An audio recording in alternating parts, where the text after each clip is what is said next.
বাংলাদেশ একটি মুসলিম কান্ট্রির দেশ। এদেশে একের পর এক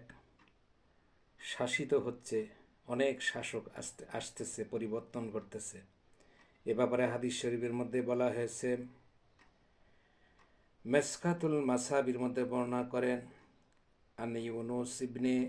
আবি ইসহাক রাদিয়াল্লাহু তাআলা আনহুম আন আবি, তার পিতা থেকে বর্ণনা করেন ক্বাল ক্বাল রাসূলুল্লাহ সাল্লাল্লাহু আলাইহি ওয়াসাল্লাম, রসুল পাক সাল্লাল্লাহু আলাইহি সাল্লাম বলেছেন, কামা তাকুনু কাযালিকা ইউআম্মারু আলাইকুম, তোমাদের তোমরা যেমন হবে এবং তোমাদের উপরও সেই ধরনের নেতা এবং সেই ধরনের শাসককে চেপে দেওয়া হবে। সুতরাং মানুষ যদি আল্লাহ এবং তার রাসূলের বিপরীত চলে, বিপরীতমুখী কার্যকলাপ করে, ওই ধরনের জালিম নেতা তাদের উপর নিযুক্ত করা হয়। আর যখন আল্লাহ তাআলার গোলামি করে, আল্লাহ পাকে এমন একজন গোলাম দিয়ে তিনি রাষ্ট্র পরিচালনা করেন।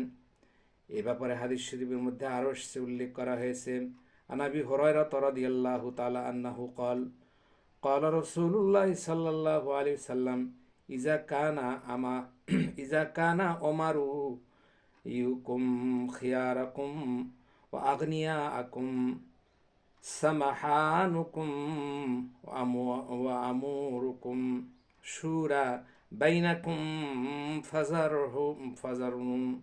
আরদি খায়রুন লাকুম মিন বাতনিহা ওয়াইদা কানা উমারুকুম শিরারুকুম ওয়া আগনিয়াউকুম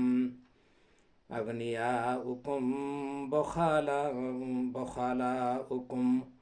ওয়ামুরুকুম ইলা নিসাইকুম ফাবাতনুল আরদি খায়রুল লাকুম মিন জাহরিহা। হযরত আবু হুরায়রা থেকে হাদিস খানা বর্ণনা করা হয়েছে, রাসূল পাক সাল্লাল্লাহু আলাইহি সাল্লাম বলেছেন, তোমাদের নেতা ও শাসক যখন উত্তম লোক হবে, তোমাদের সচ্ছল ও ধনী লোকেরা যখন দানশীল হবে, এবং তোমাদের সামাজিক কার্যক্রম যখন পারস্পরিক পরামর্শের ভিত্তিতে হবে, সম্পূর্ণ করা হবে, নিশ্চয় তখন তোমাদের জন্য পৃথিবীর উপরিভাগ নিম্নভাগ অপেক্ষা উত্তম হবে। আর যখন তোমাদের শাসকরা হবে দুষ্ট প্রকৃতির লোক, সন্ত্রাস তাসের রাজত্ব করবে, জুলুমবাজি যখন করবে এবং অসৎ চরিত্রের ধনীরা যখন